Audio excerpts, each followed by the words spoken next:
Hello dear student, again good morning in the class of SMTD physics. आज अपन topic पढ़ेंगे थोड़ा सा हटके, जिसका नाम है परिपथ एनालिसिस, अर्थात जिसको अपन बोलते हैं सर्किट एनालिसिस। ठीक है, मतलब किसी भी इलेक्ट्रॉनिक सर्किट का अपन क्या कर सकते हैं, एनालिसिस कर सकते हैं, अर्थात विश्लेषण कर सकते हैं। तो इस टॉपिक को पढ़ने से पहले अपन को पता होना चाहिए किरचॉफ का वोल्टेज नियम और किरचॉफ का धारा नियम। ठीक है, तो किरचॉफ का धारा नियम और ये वोल्टेज नियम पता होने से भी पहले एक चीज़ पता होनी चाहिए, जिसको अपन बोलते हैं संधि, या इसको अपन इंग्लिश में बोलते हैं नोड।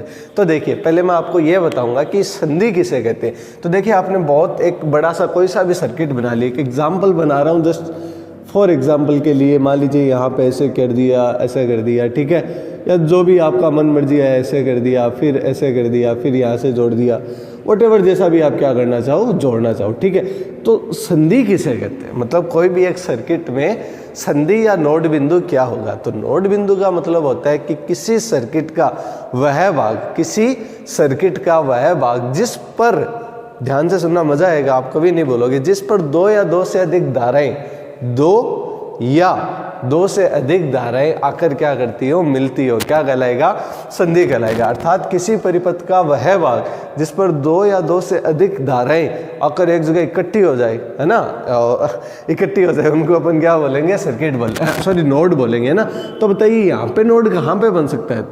तो यहाँ पे क्या हो जाएगा सर, यहाँ पे देखो ना, यहाँ या तो धाराएं आ रही हो या धाराएं जा रही हो, दो या दो से अधिक, चलो यहाँ पे दो तो आ ही रही है ना, तो जो धाराएं आके मिले वो बिंदु क्या होगा, संधि बिंदु होगा। ठीक है, अब इसी को अपन संधि को इसमें लेंगे किरचॉफ के करंट लॉ में। तो किरचॉफ का करंट लॉ सिंपली बोलता है, कुछ नहीं कहता कि किसी सर्किट के किसी परिपथ के संधि बिंदु पर आने वाली धाराओं का बीजगणितीय योग क्या होता है, जीरो होता है। तो किसी सर्किट के किसी संधि बिंदु पर, किसी संधि बिंदु पर, ये इंपॉर्टेंट हो सकता है, ये डेडेड नंबर में आपको क्या पूछ सकता है, परिभाषा पूछ सकता है कि बताइए किरचॉफ का केसीएल क्या है, केवीएल क्या है। ठीक है, तो किरचॉफ ने ये बस लूप सर्किट एनालिसिस के लिए क्या दिया था, नियम दिया था कि भाई आप किसी परिपथ का क्या कर सको, विश्लेषण कर सको, उसके लिए दो नियम दिए। उसमें पहला नियम क्या कहता है कि किसी सर्किट के, अर्थात किसी परिपथ के संधि बिंदु पर मिलने वाली, संधि बिंदु पर मिलने वाली धाराओं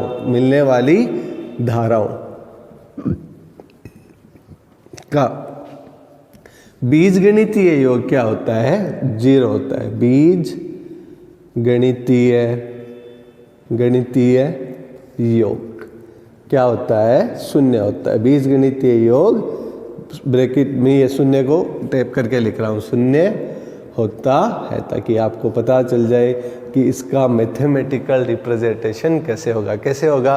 किसी बिंदु पर मिलने वाली धाराओं का बीजगणितीय योग शून्य, दैट मीन्स यहाँ पे क्या हो जाएगा, जीरो। यहाँ पे क्या हो जाएगा, from small i1 equals to क्या हो जाएगा, n, अर्थात सारी धाराओं का बीजगणितीय योग शून्य। कब, किसी संधि पर। अब संधि कहाँ पे बनेगी, जहाँ पर दो या दो से अधिक धाराएं आके मिलती हो। ठीक है, तो मान लीजिए एक को सर्किट बनाया, उसकी ये संधि थी, यहाँ पे एक धारा ऐसे आ रही थी, दूसरी ऐसी, तीसरी ऐसी।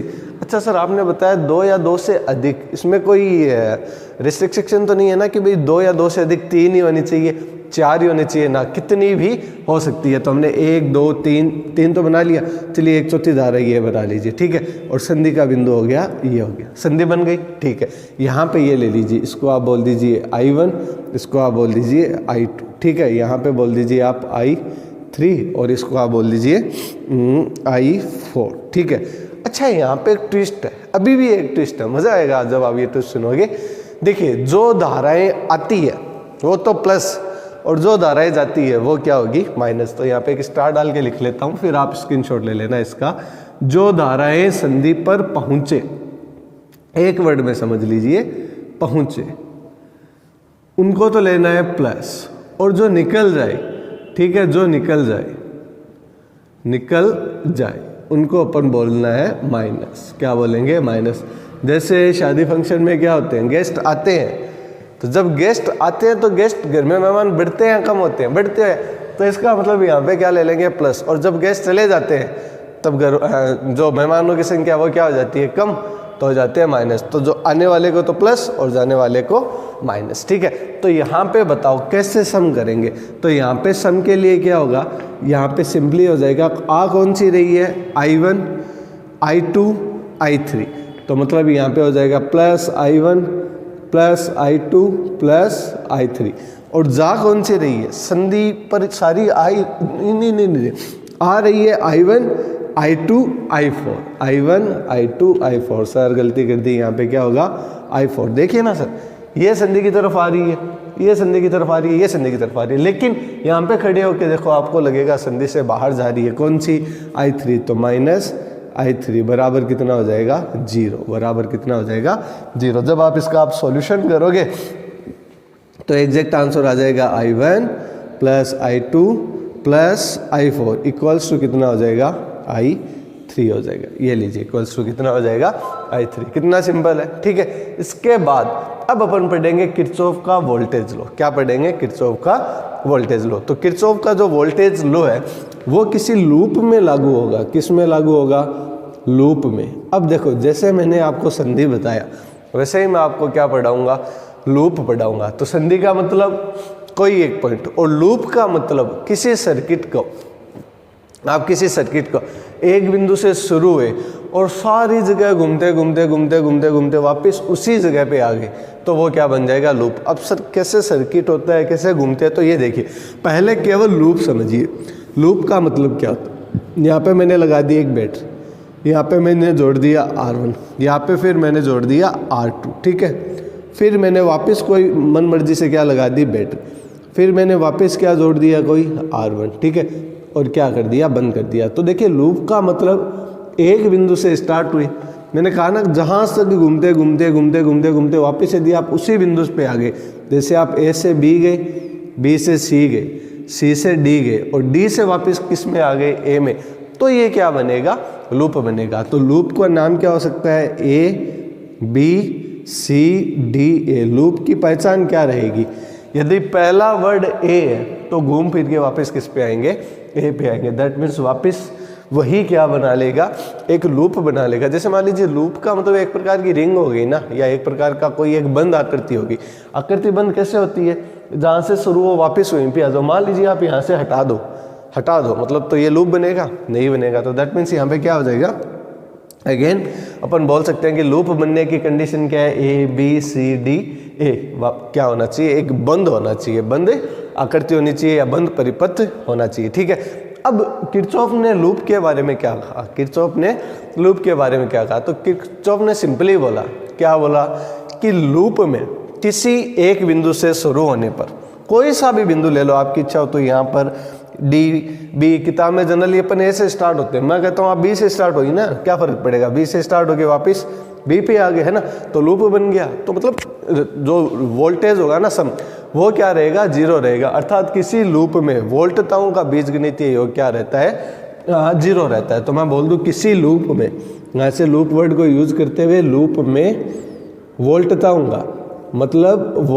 वोल्टेज का जो एल्जेब्रिक सम रहेगा, अर्थात बीजगणितीय योग रहेगा, बीज गणितीय योग, ये गणितीय शब्द देख लेना, क्या रहेगा, योग क्या रहता है, 0 रहता है। That means summation of V I equals to 0 where I is nothing, I is equal to 1 तो क्या हो जाएगा, n हो जाएगा। ये लीजिए, इतना सिंपल नियम है। कितना सिंपल नियम है, पहले तो धारा का समेशन 0 किया, फिर क्या किया, वोल्टताओं का बीज एल्जेब्रिक सम क्या किया, 0 किया। तो अब बताओ इसमें वोल्टेज कैसे देखेंगे, तो देखिए अपन क्या करेंगे, यहाँ से स्टार्ट हो गए, कहाँ से स्टार्ट हो गए, यहाँ से स्टार्ट हो गए, ठीक है। यहाँ पे कोई बैटरी थी जिसको आपने बोल दिया E बोल दिया, ठीक है। अब लूप है, तो लूप में आपने कंसिडर कर लिया जो धारा बह रही है उसकी वैल्यू है I, ठीक है। I है या I1 जो भी आप लेना चाहो ले सकते हो, उसमें कोई दिक्कत नहीं है। तो यहाँ पे जो रेजिस्टेंस लगा हुआ है ये हो गया R1, ये हो गया कितना R2, ठीक है, और ये हो गया R3, और आगे जहाँ पे बैटरी जाएगी वो हो जाएगा, ठीक है। तो अब देखिए यहाँ से यदि अपन स्टार्ट करें, ठीक है, लूप में धारा मान ली कितनी I, तो यहाँ का इसका वोल्टेज से हम क्या करेंगे, जीरो करेंगे, अर्थात वोल्टताओं का बीजगणितीय योग क्या करेंगे, जीरो करेंगे। तो वोल्टताओं का बीजगणितीय योग जीरो करने के लिए एक सिंपल है कि आप इस लूप में धारा क्या मान सकते हो, I1 भी मान सकते हो, लेकिन धारा मानोगे तो और कंफ्यूजन हो जाएगा, क्योंकि एक चीज़ अपन नहीं एक्स्ट्रा मान लेंगे। तो इससे सिंपल क्या है, देखिए अपन इसका एकदम सिंपल एनालिसिस करें तो यहाँ पर क्या कर लीजिए, R1 है, बताओ यहाँ पे से कोई धारा बहेगी या नहीं बहेगी, बहेगी ना, तो धारा बहेगी तो यहाँ पे क्या होगा, वोल्टेज ड्रॉप होगा सिंपली। तो यहाँ का जो वोल्टेज ड्रॉप होगा उसको मैं बोल दूँ V1, इसको मैं बोल दूँ V2, बोल दें, ठीक है।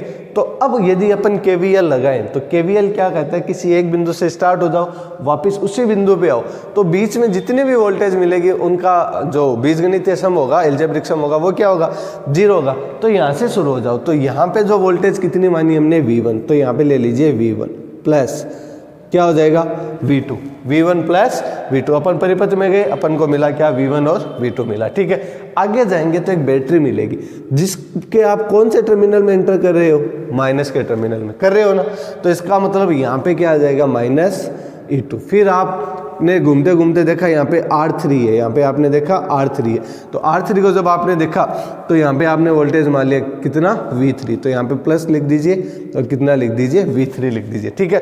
फिर आप घूमते घूमते कौन से टर्मिनल में एंटर करिए, माइनस टर्मिनल में एंटर करें, तो माइनस कितना हो जाएगा, E1 हो जाएगा, बराबर कितना आ जाएगा, 0 हो जाएगा। दैट मीन्स अपन यह कह सकते हैं कि यहाँ पे जो वोल्टेज सम होगा वो कितना होगा, V1 plus V2 plus V3 equals to क्या हो जाएगा, E1 प्लस E2। किताब में केवल V1 प्लस V2 ही दे रखा है, हमने क्या बना लिया, एक एक्स्ट्रा टर्म बना ली, ताकि अपन क्या कर सकें, और अच्छे से एक्सप्लेन कर सकें। तो वापस थोड़ा सा रिवाइज कर लेते हैं अपन।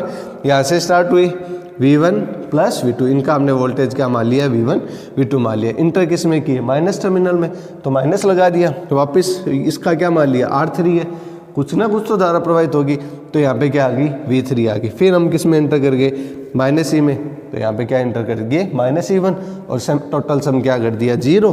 टोटल सम जैसे 0 किया तो V1 plus V2 plus V3 क्या आ गया, E1 प्लस E2 आ गया। तो ये अभी तक कुछ नहीं पढ़ा सर्किट एनालिसिस में, अभी तक हमने केवल और केवल क्या पढ़ा है, किरचॉफ्स KVL पढ़ा है और KCL पढ़ा है। अब इन KVL और KCL का अप्लाई करेंगे, एप्लीकेशन होगा, ठीक है। अब अपन अप्लाई करेंगे किस में, सर्किट एनालिसिस में। इसको अप्लाई करेंगे किस में, यहाँ से घूमते घूमते आइए किस में, सर्किट एनालिसिस में। अब अपन पढ़ते हैं क्या, सर्किट एनालिसिस। और सर्किट एनालिसिस को पढ़ने से पहले, सर्किट एनालिसिस को पढ़ने से पहले वापस यह जानना जरूरी है कि सर्किट एनालिसिस के कितने पार्ट है। सर्किट एनालिसिस दो प्रकार से होता है, एक तो होता है नोड या जंक्शन एनालिसिस, ठीक है, नोड ऑफ जंक्शन एनालिसिस, और मेश और लूप एनालिसिस, ठीक है।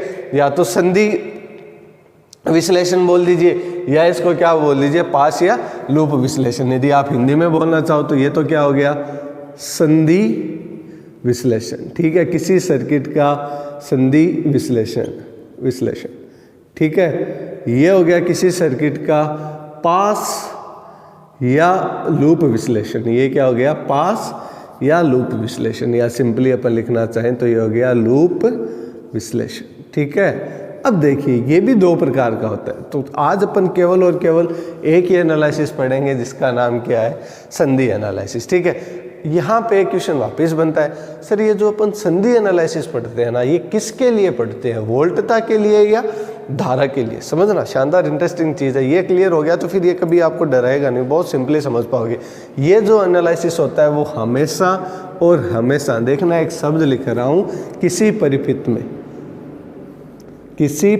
में, ठीक है, जब कभी एकदम अपनी लैंग्वेज में लिख रहे हैं आपको, जब कभी आपको किन्हीं दो बिंदुओं के बीच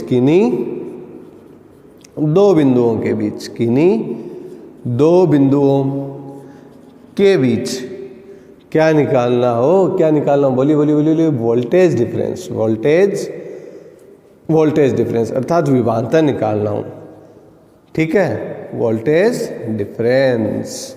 ये लीजिए, जब कभी आपको किसी सर्किट में दो बिंदुओं के बीच वोल्टेज डिफरेंस निकालना हो, तब अपन क्या यूज करेंगे, पहला नोड एनालिसिस अर्थात संधि विश्लेषण। ठीक है, अब बताओ यहाँ पे हमने हमारी इच्छा से एक सर्किट बना लिया। सर्किट भी कैसे भी बन सकता है, कोई ज़रूरी थोड़ी ना कि हम घर में 3 LED जलाएं, कोई 5 जला ले, कोई 10 जला ले, वो उस पर डिपेंड करेगा, है कि नहीं। तो जो पहला अपन पढ़ रहे हैं नोडल एनालिसिस, जिसको अपन बोलते हैं संधि विश्लेषण। ठीक है, इसमें आपको एक छोटा सा काम करना है, मेरा छोटा सा काम क्या करना है, आपको प्रतिबाधाओं की स्थान पर आपको लेना है प्रवेश्यता।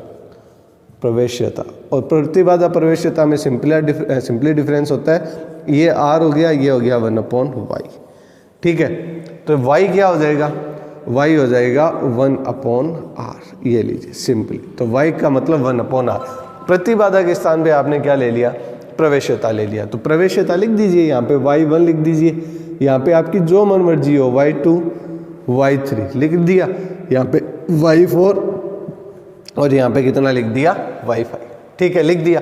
यहाँ पे पॉइंट बनाया, ये पहला संधि बिंदु बन गया A और ये दूसरा संधि बिंदु बन गया B। ठीक है, यहाँ पर आपने सुविधा की दृष्टि से लिए क्या कर लिया, एक O संधि बिंदु बना लिया, जिसको आपने क्या कर दिया, ग्राउंडेड, क्या कर दिया, ग्राउंड कर दिया। ठीक है, आगे चला गया माइनस, और यहाँ पे आपने E वोल्ट की क्या लगा ली, बैटरी लगा ली। वापिस आप मन से रिपीट करो, ये किसके लिए यूज़ होता है, जब किसी सर्किट में किन्हीं दो बिंदुओं के बीच अपन को क्या निकालना हो, वोल्टेज डिफरेंस निकालना हो। और वोल्टेज डिफरेंस निकालने के लिए आपको पहला मेरे एक काम क्या करना पड़ेगा, प्रतिबाधाओं के स्थान पे किसको रिप्लेस करना पड़ेगा, प्रवेश्यताओं को। पहला काम किया आपने मेरा। दूसरा काम क्या किया, एक ग्राउंड पॉइंट मान लेना। ठीक है, ग्राउंड पॉइंट मान लेना। उससे होगा क्या, उससे इक्वेशन क्या हो जाएगी, इजी हो जाएगी। तो ग्राउंड पॉइंट ओ मान लिया। आप ही देखो ना, ये कहाँ जाता है भाई, ये किससे जुड़ता है, इससे।